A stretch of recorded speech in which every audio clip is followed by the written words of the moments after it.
नमस्कार दोस्तों, हम लोग खबरें सुन रहे हैं। सब जगह से भारी बारिश, बाढ़ की स्थिति, फ्लडिंग, लोगों के घरों में पानी आ गया है। कहीं सड़कों पे पानी जमा हो गया है। हर जगह मैं जो खबरें देख रहा हूँ, जो सुन रहा हूँ, यही है कि कुदरत का कहर बरस रहा है और बहुत सारी मुश्किलें लोगों को हो रही हैं। इस पे मैं थोड़ी चर्चा करना चाहता हूँ कि ये कोई हम लोग जो इसको बना देते हैं कि ये कुछ बहुत ही बड़ा हो गया है या फ्लैश फ्लड्स हैं। हाँ, ये बहुत बहुत गंभीर बात है जब पानी इतनी तेज़ गति से आता है। मैंने एक्चुअली आज से कुछ 10-12 साल पहले एक नदी क्रॉस करी थी, जो कि बारिशों के मौसम में। तो पानी का जो ऊपर पहाड़ों के अंदर, तो पानी का जो फ्लो आता है, जो तेज बहाव आता है, इतना मतलब पावरफुल होता है कि आप सीधा भी खड़े नहीं रह पाते। मतलब वो इतना तेज होता है। मुझे आज भी याद है कि मतलब पूरी जैसे पैर होता है, पैर की उंगली ऐसे ऐसे करके 2-3 लोग एक दूसरे को पकड़ के हमने नदी पार की थी। नदी के आर पार कोई पुल नहीं था, माता का मंदिर था। पुरानी बात है। तो लेकिन ये क्यों हो रहा है और लोग इतना ज़्यादा क्यों परेशान हो रहे हैं? लोग घरों में पानी मैं देख रहा हूँ जैसे आ रहा है, क्या रहा है? मुख्य कारण दो चार मैं आपको बताता हूँ, क्योंकि हम लोग अपने मुद्दों से इतना ज़्यादा भटक चुके हैं, हम उसको इतना ओवर ड्रामेटाइज कर रहे हैं, हम इसको इतना ज़्यादा फालतू का एक ड्रामा दे रहे हैं। यार पता नहीं क्या हो गया। वीडियोस बनाते हैं हम लोग, मीम्स बन रहे हैं, सब वो हो रहा है। और फिर एकदम से हीरोइक एक्ट्स की, चलो हम थोड़ा आज जाके रिलीफ वर्क में हेल्प करें, ये करें वो करें। But this is 150% preventable. This is a man made disaster. ये हमने एक डिजास्टर क्रिएट किया है, ये कुदरत का कहर नहीं है। This is not a natural disaster. ये कोई बारिश ऐसा नहीं है कि भाई बारिश आ गई है या वो है। ये हर साल आती है, ये हमेशा आती है। ये आज की नहीं, 100-200 हज़ार सालों से बारिशें हो रही हैं। हिंदुस्तान के अंदर बारिशें होती हैं। ये क्यों हो रहा है? ये हो इसीलिए रहा है क्योंकि हमने कुछ चीज़ें ऐसी करी हैं। मान लीजिए कि जैसे दिल्ली का केस लेता हूँ। यमुना नदी बह रही है, फ्लड प्लेन्स के ऊपर ही हमने बहुत सारी कंस्ट्रक्शंस कर रखी हैं। मंदिर बने हुए हैं, रिलीजियस प्लेसेस हैं, कॉलोनीज हैं, स्लम्स हैं, इतना कुछ बना हुआ है। पानी कहाँ जाएगा? अगर मैं समुंदर के बीच में महल खड़ा कर दूं, तो समुंदर का पानी महल के अंदर तो आएगा ही। अब फ्लड प्लेन्स पे कंस्ट्रक्शन जो इतनी ज़्यादा हो रही हैं, और ये हर एक शहर हिंदुस्तान के ये चीज़ देख रहा है। बॉम्बे का केस देख लीजिए। 3 से 5% एरिया पूरे बॉम्बे सिटी का स्लम एरिया है। यानी कि ना कोई प्लानिंग हुई है, ना कुछ ये पता है कि वो लो लाइंग एरियाज हैं कि थोड़े ऊंचे लेवल के एरियाज हैं। कोई वो नहीं है। ये मुख्य कारण है कि फ्लड प्लेन्स का जब पानी आप डाइवर्ट कर देते हैं ना, क्योंकि पानी तो ऐसे सीधा जा रहा है, जो उसका फ्लो है वो फ्लो के साथ जा रहा है। आपने बीच में कंस्ट्रक्शंस कर दी गलत तरीके से, कभी डैम्स क्रिएट कर दिए, कुछ आपने और कुछ स्ट्रक्चर क्रिएट कर दिए, पानी का फ्लो डाइवर्ट करा दिया, लेफ्ट राइट करा दिया, तो पानी तो फिर वो उधर उधर होगा ही। इसके साथ ही जुड़ता हुआ आता है दूसरा प्रॉब्लम, ये पानी क्यों इतना ज़्यादा फ्लडिंग क्यों हो रही है। हमने चेन्नई में भी एक केस में कुछ साल पहले देखा था, बॉम्बे में देखते हैं, दिल्ली में देख रहे हैं, हर जगह हो रहा है। यह है अर्बन प्लानिंग। आप किसी भी इंडिया के शहर में चले जाइए, more than 60-70% of the residential areas are unplanned and unauthorised. यानी कि उनके बनने के टाइम पे कोई परमिशन नहीं ली गई थी गवर्नमेंट से। अब इन केसेस के अंदर क्या हो रहा है? इन केसेस के अंदर क्या हुआ है कि भाई आपका जैसे मन किया, मेरा जैसा मन किया, मैं बैठा हूँ यहाँ पे, बैठ के मैंने एक कागज़ लिया, प्लॉट ऑफ लैंड देखा और मैंने कॉलोनी काट दी। ड्रेनेज सिस्टम का क्या? Low land area, higher land area का क्या? सॉइल का क्या? फ्लड प्लेन है कि नहीं है उसका क्या? ये इशू एक बहुत बड़ा इशू आता है। अर्बन प्लानिंग है ही नहीं। दिल्ली का बात करूं, 1 लाख से ऊपर अनऑथराइज्ड कॉलोनीज हैं दिल्ली के अंदर। होगा क्या? अब आप इतनी अनऑथराइज्ड कॉलोनीज बनाओगे, बाद में उनको सीवरेज के साथ कनेक्ट कर दोगे, ड्रेन तो ब्लॉक होंगे ही। म्यूनिसिपल कॉरपोरेशन को ब्लेम कर लो। मॉनसून है जी, म्यूनिसिपल कॉरपोरेशन क्यों नहीं कुछ कर रहा है? म्यूनिसिपल कॉरपोरेशन क्या करेगा?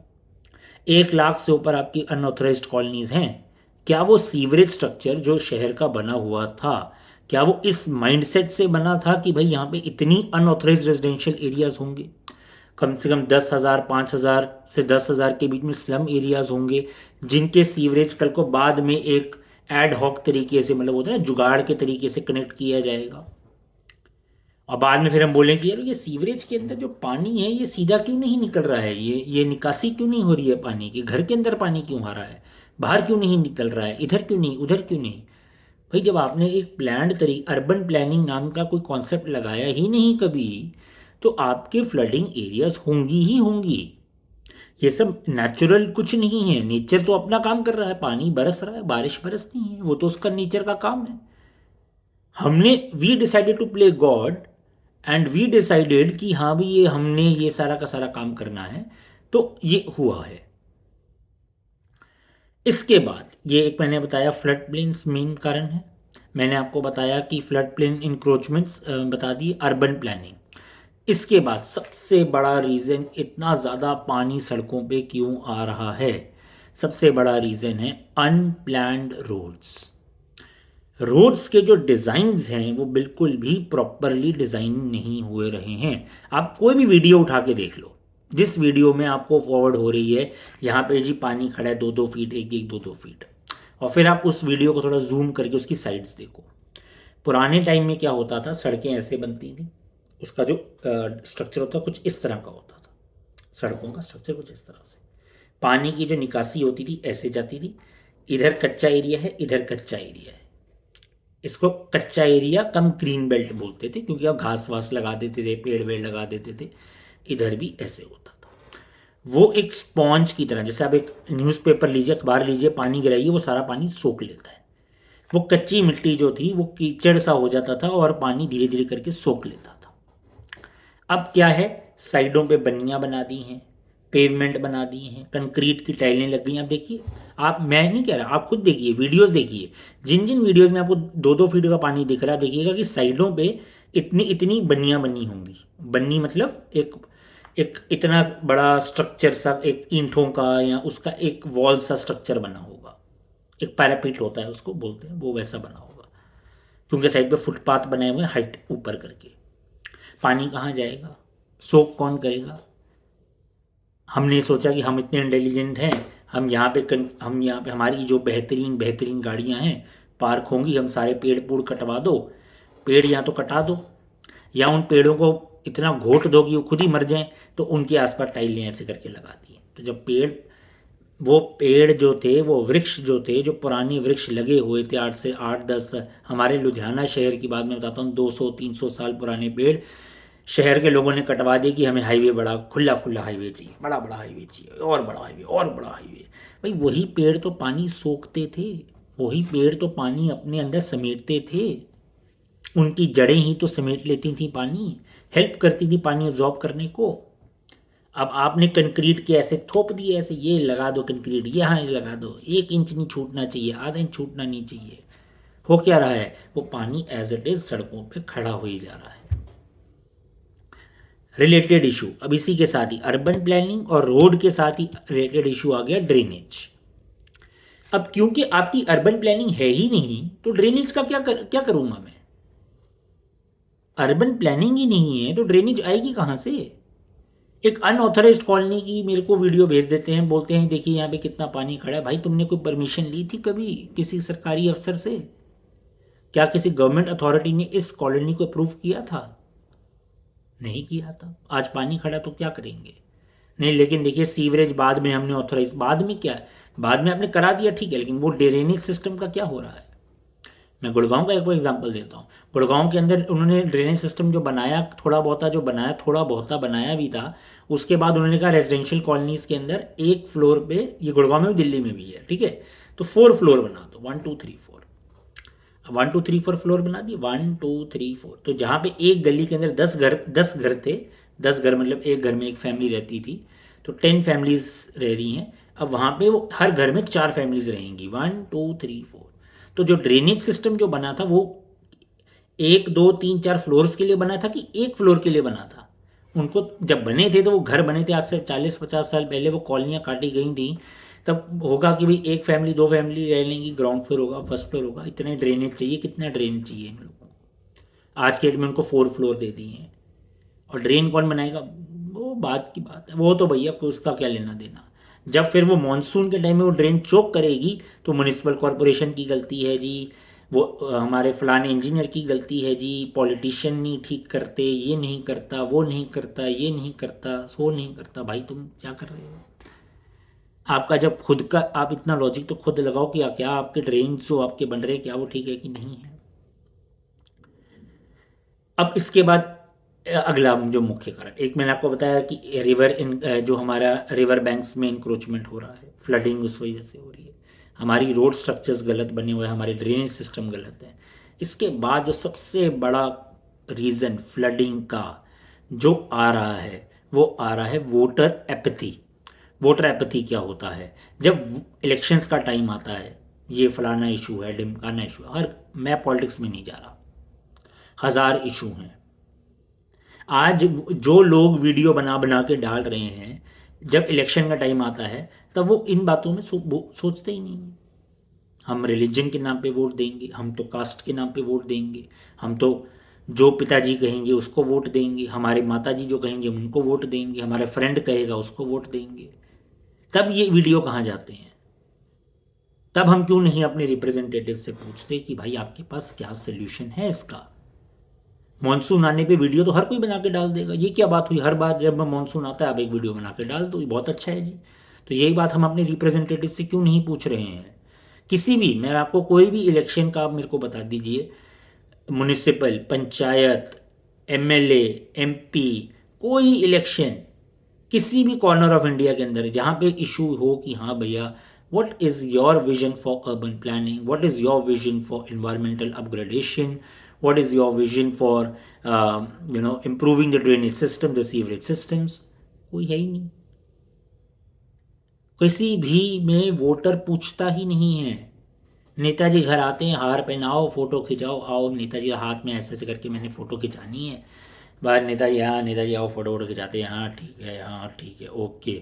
भैया कोई ड्रेन सिस्टम का है ही नहीं, कोई, we are not even discussing it as an. आज भी देखो, एवरीबडी इज डिस्कसिंग, हाँ हाँ देखो कितना हीरोइक एक्ट कर रहे हैं, they are doing a rescue mission, वो ये कर रहे हैं, अब ये हो रहा है, एडवाइजरी आ रही है, ये हो रहा है, वो हो रहा है। Is anybody trying to figure out कि भाई what is the preventive measure that we are going to take for the next time? No. And the last and not the least, the point that arises is water bodies in your own cities. किसी भी शहर के अंदर पुराने झीलें, जिसको lakes कहते हैं, वाटर बॉडीज कहते हैं, पॉन्ड्स थे, तालाब थे, बचे ही नहीं हैं। सब इंक्रोच कर लिए गए हैं, खाली हैं, पड़े हैं। मैं पीछे गया, एक लेक थी, सतपुला लेक करके नाम है उसका, दिल्ली में, it's in south Delhi right. तो I went there, I was like भाई where is the lake? No lake. वहाँ बच्चे क्रिकेट खेलते हैं संडे को, खाली ज़मीन है बस। कोई attempt, and it's happening in Bangalore, it's happening in Mumbai, it's happening in every city. आपकी पुरानी जो आपकी जो धरोहर थे, जो पुरानी आपकी वाटर बॉडीज थी जिनकी कंजर्वेशन आपको करनी चाहिए, it is totally and totally absent. बहुत ज़्यादा नेग्लिजिबल एफर्ट्स हो रहे हैं। पुराने राजा महाराजाओं की बाउलियाँ पड़ी हैं, खाली पड़ी हैं, ख़राब हो रही हैं, उनको रिजुविनेट करें, उनको इम्प्रूवमेंट करो, वाटर बॉडीज़ को इम्प्रूव करो, कुछ नहीं हो रहा है। तो ये सारे के सारे फैक्टर्स हैं जो कि फ्लडिंग को लेके बहुत ज़्यादा इम्पॉर्टेंट हैं। हम सबको इनके बारे में बहुत गहन, मतलब मैं कहता हूँ कि ये इस वक्त का सबसे बड़ा इशू है। इन्वायरमेंटल जो डिज़ास्टर्स हो गए हैं हमारे शहर जो है क्रम्बल हो रहे हैं, ख़त्म हो रहे हैं अंदर से, because we are not doing proper urban planning. And floods और जो पानी अंदर आ रहा है, this is one part of the consequence, जब हम अर्बन प्लानिंग पे ध्यान नहीं दे रहे हैं। जब मैं अर्बन प्लानिंग पे ध्यान नहीं दे रहा हूँ, मैं अपने शहरों को ख़त्म कर रहा हूँ, अंदर ही अंदर, अंदर ही अंदर हमें लग रहा है कि नहीं नहीं यार प्रॉपर्टी का भाव बढ़ रहा है, हम सिर्फ प्रॉपर्टी का भाव देखते हैं, खेल रहे हैं बस। हम ये नहीं देख रहे हैं कि हम अपनी ज़मीनें ख़राब कर रहे हैं। और ये भी एक तरह का पोल्यूशन है राइट, ये भी तरह का पोल्यूशन ही है ना। कचरा अंदर जा रहा है, नालियाँ बना दी हैं, जबकि पानी जो है कच्ची ज़मीनों के देना चाहिए था, हम कंक्रीट की नालियों में दे रहे हैं, जो कि प्रॉपर जिसका रिसाव नहीं हो रहा है। इसके अलावा इसके अंदर एक और बहुत बड़ा मुद्दा है कि वाटर रेन वाटर हार्वेस्टिंग का, जो खैर इसके साथ तो नहीं मैच करता है, वो एक अलग इशू है, क्योंकि यहाँ तो पानी आपका अंदर ही आ रहा है घर के अंदर, तो आप हार्वेस्ट क्या करोगे उसको।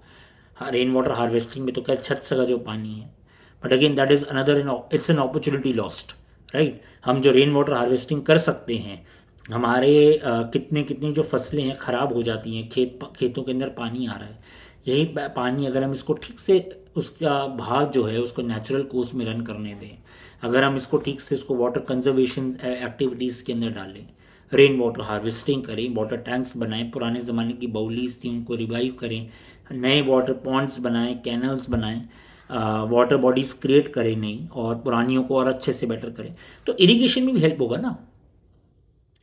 जब पानी की ज़रूरत पड़ेगी, जब पानी बहुत कम होगा, तो हमारे पास पानी रहेगा, क्योंकि हमने संभाल के रखा है, हमने उसका पानी का बेटर यूज़ किया है, उसको चैनलाइज किया है। इट्स अ नेचुरल रिसोर्स जिसका हमें फ़ायदा उठाना चाहिए, जबकि हम उनको नालों में बहा रहे हैं और बाद में नाले बैक मार रहे हैं, तो हमारे घरों के अंदर आ रहे हैं। जो भी मेरा वीडियो देख रहा है, मेरी एक अपील है आप लोगों से कि भी please start a discussion, please start a discussion on preventing waters from going waste. Rain water का वेस्ट मत करो, ये वेस्टेज मत करो, उसको हार्वेस्ट करने का सोचो, उसको चैनलाइज करने का सोचो, और जहाँ जहाँ ये फ्लडिंग्स हो रही हैं इनको रोको, और इसके ऊपर एक नॉर्मल डिस्कशन करके एक्शन पॉइंट्स बना के इसको एक एजेंडा लो, एक कंस्ट्रक्टिव एजेंडा बनाओ। पे बहुत नेगेटिव ये जो चल रहा है कि भैया फलाना करप्ट है, ढिमकाना करप्ट है, ये है वो है, उसने पैसा खा लिया, उसने पैसा खा लिया, उसने ये कर दिया वो कर दिया। भाई तुम क्या, यू आर दी वोटर, आपके हाथ में बहुत कुछ है। डेमोक्रेसी में the strongest person is the voter, because even one vote can swing, एक कैंडिडेट एक वोट से भी हार सकता है, और एक कैंडिडेट एक वोट से जीत भी सकता है, ऐसा भी होता है, राइट। आप वोटर्स हैं, आपके हाथ में इतनी पावर है, करोड़ों रुपए आप टैक्स में दे रहे हैं, लाखों की बात भी नहीं कर रहा हूँ, करोड़ों में आप टैक्सेस में पे कर रहे हैं एज अ कलेक्टिव। आपके अगर पूरे मोहल्ले के अंदर पानी अगर आ गया आपके घरों के अंदर, और अगर आपको लग रहा है कि भाई आपके पूरे मोहल्ले की अगर मैं बात करूँ तो लाखों करोड़ों रुपए का टैक्स चला गया है, तो आप क्यों नहीं क्वेश्चन पूछ सकते हैं, क्यों नहीं आप एक्शन ले सकते हैं, और क्यों नहीं गवर्नमेंट्स आपके साथ कोऑपरेट करेंगी, सब कुछ आपको कोऑपरेट करेगा अगर आप कुछ कंस्ट्रक्टिव एजेंडा लेके आओगे। अगर हम नेगेटिव एजेंडा पे जा रहे हैं, भाई फलाना करप्ट है, ये है वो है, पॉलिटिशियंस नहीं कुछ करते हैं, वो कुछ करता नहीं है, तो भाई फिर वो तो फिर नेगेटिव में चलेंगे ना, फिर हम पॉजिटिव सोच की तरफ नहीं जा रहे हैं। पॉजिटिव सोच में आएंगे तो लोग आपके साथ जुड़ेंगे, पेड़ लगाने हैं, पौधे लगाने हैं, ग्रीनरी बेल्ट्स इंप्रूव करनी है, उसमें तो आप कंस्ट्रक्टिव और बहुत कुछ आप कर सकते हो। ये भी नहीं है कि हाँ भाई मेरे बस का तो कुछ है नहीं है, ऐसा कुछ नहीं है। आज के डेट में हर एक किसी का RWAs हैं, आपके इतने सारे यूथ बॉडीज़ हैं, आपकी इतनी सारी सोशल मीडिया रीच है, आप लोगों का इतना कुछ है। How is that possible that you can not make your voice heard. आपके पास इतने सारे मीडियम्स हैं, आप अब उनको लेके जाइए, कंस्ट्रक्टिव एजेंडास बनाइए, मेरी अपील है। जहाँ जहाँ ये फ्लड्स आ रहे हैं, इसको एक रिमाइंडर प्लीज़ लेके चलिए कि कुदरत जो है वो हमें बहुत कुछ देती है, और उसकी कदर करना हमारा फ़र्ज़ है। उसे उस बरकत को, उस रहमत को जो हमें कुदरत देती है, उसको हमें अच्छे से अपनाने की ज़रूरत है। ये जो हम कीचड़ बहा के, गंद डाल के उसका एक मैन मेड डिज़ास्टर क्रिएट कर रहे हैं, इससे हम बाहर निकलें। Thank you so much, thank you for listening. आपके सजेशंस जो हैं, I would love to read your suggestions in your comment box, क्योंकि मेरे को भी वो आपसे सीखने को मिलेगा, राइट। मैं आपसे सीख सकता हूँ, मैं अगर मैं गलत हूँ तो आप मुझे सिखाएंगे।